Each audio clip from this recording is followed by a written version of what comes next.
Hi there, it's Monday afternoon. I'm in London where I've been filming a podcast, the Grumpy Old Men podcast. Look out for that one when it hits your screens.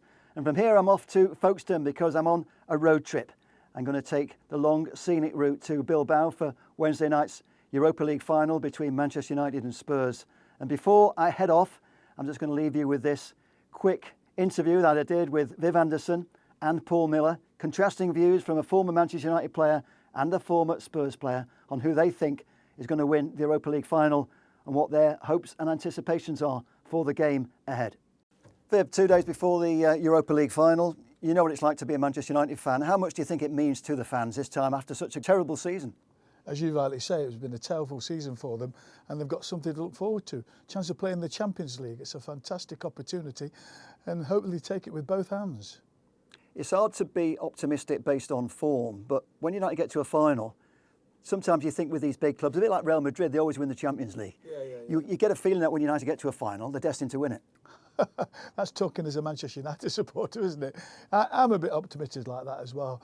I think we're coming at the right time. I just saw an interview with Amaran today in the train coming down, and he's saying that he's got everybody fit for the first time, so his selection will be really interesting. So, and I look at Tottenham, they've got no Maddison, Kulusevski, people like that who are big players for them. So hopefully Manchester United just has that bit of class that's going to win them the game.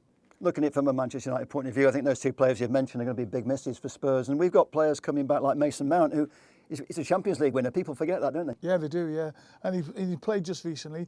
I think you've got to give him the minutes now and again, to get him up to form. But his 2 goals the other week was fantastic. So you think he'd be in and out. If I was picking the team, he'd definitely one of those who scores goals from midfield.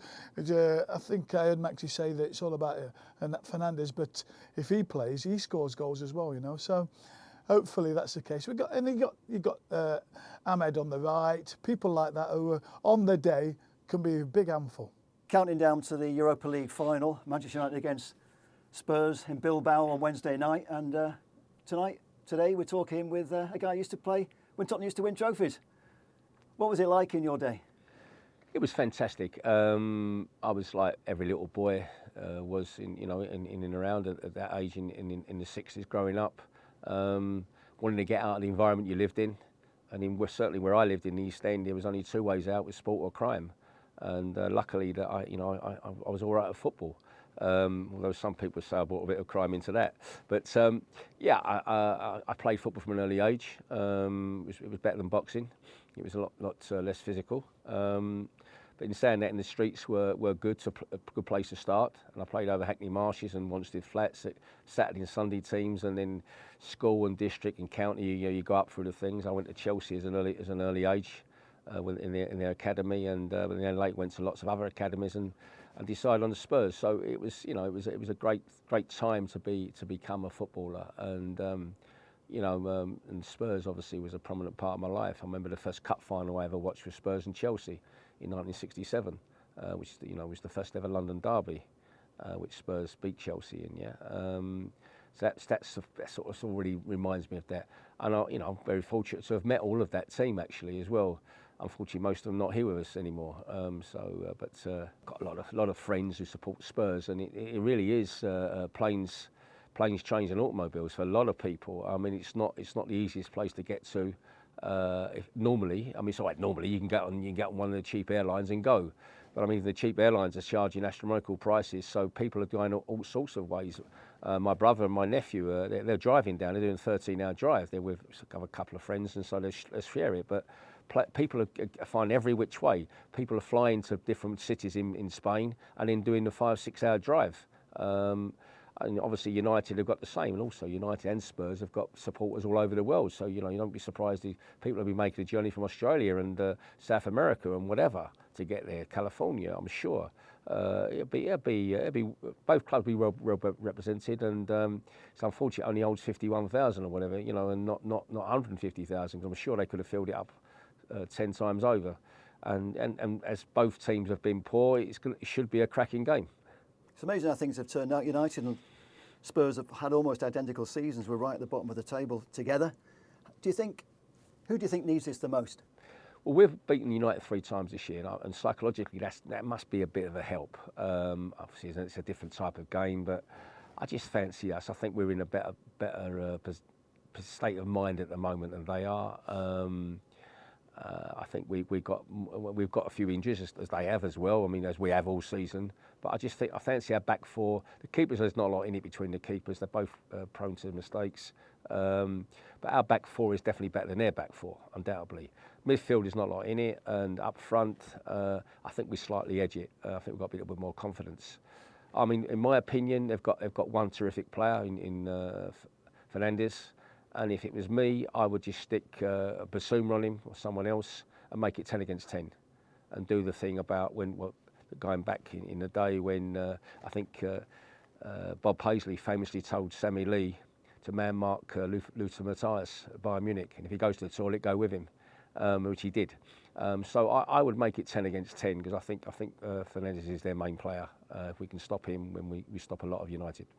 In modern football, there's a lot of pressure on managers these days. How important do you think this game is for Ange Postecoglou? Do you think he has to win this game? I think a decision's already been made about Ange's future. I think he's had his 2 years here. Hopefully he wins a trophy, and then he'll move elsewhere. I don't know if he goes back to Australia or Korea or wherever, but I think he'll move back. I think he'll move on. Okay, finally, your prediction for the game? 2-1 to Spurs. It counts for nothing, of course, if you don't win the final, but I was at the semi-final and the quarter-final, and that game against Lyon, when Harry Maguire scored that goal, I remember 4-2 down, I was looking at Ruben Amorim thinking he's out of a job. Yeah. And all of a sudden, 6 minutes later, it's the most incredible game I've seen in going to Old Trafford for 60 years. That's the beauty of football, isn't it? 1 minute you're down in the dumps, and next thing you know, you're chipping through the rafters. You know, it was a fantastic. You couldn't write that script, could you? What about his little simmy on the right-hand side? Crosses it in, and they score. I mean, it's just fairy tale stuff. But it's great to watch. And as you say, they're in the final.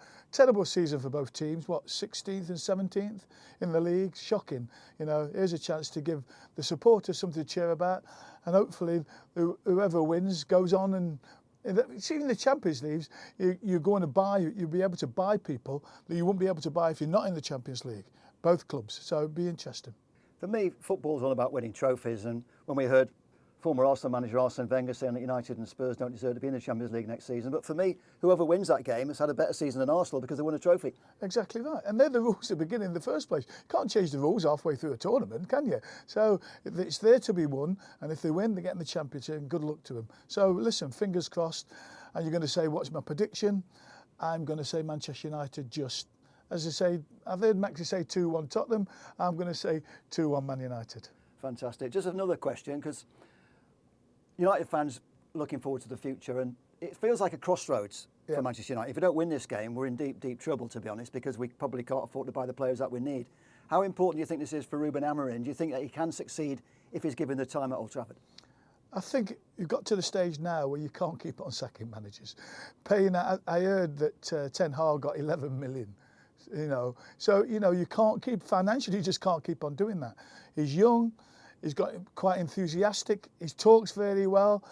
I'm not so sure about his 3 at the back, but he might learn from that. He might get better players in those positions, or he might change to a back 4. Who knows? But it's really important he wins a trophy. He wins this trophy especially because he'll have things you can go to players and say, listen, we're in the Champions League. This is Manchester United. We want to make it great again. So he'll have that up his sleeve if he can do that. Fantastic. Thanks, Viv. You're welcome.